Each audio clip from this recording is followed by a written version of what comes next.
My name is Ashlee, I'm from Stawell, Victoria, and I make felt crafts. I make whimsical patterns. I like to kind of push the boundaries with more sculptural items. I also like to make them functional. Every time I create a new pattern, I get blown away with the end result. I get so excited, like I'll take them with me and I'll sit them on my bedside table so I can look at them in the morning. How did you start making felt products? I started making felt products when I found myself at home during COVID and I got a little bit bored. And I found a box of old scrap felt handed down from my mum, and so I thought I'd get crafty and just started making patterns, and it's all just sort of unravelled from there.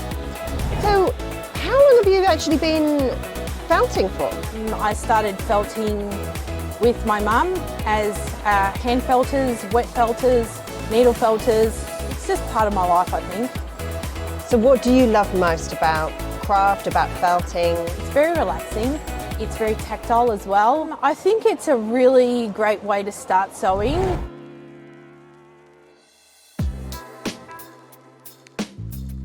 It's the kind of medium where you can finish a project as well. A lot of people like to craft and the crafts go on for months and years, and it's a real accomplishment, and sometimes you just need to step away from that and get that satisfaction of having something finished.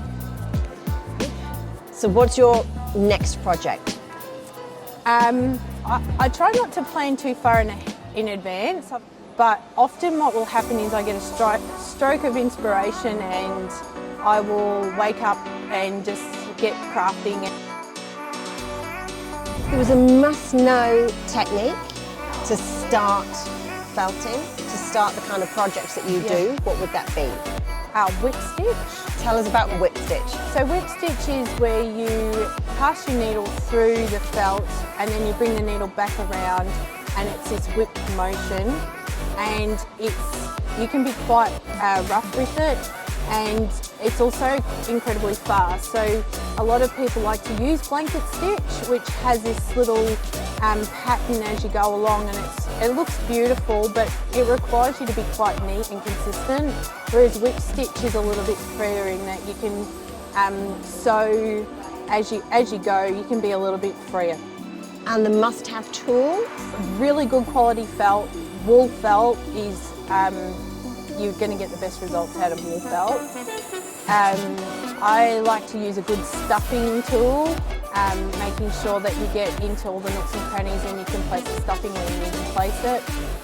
Apart from that, your needles, you can use whatever needle you got laying around at home, as long as it's nice and sharp, and yeah, you're good to go.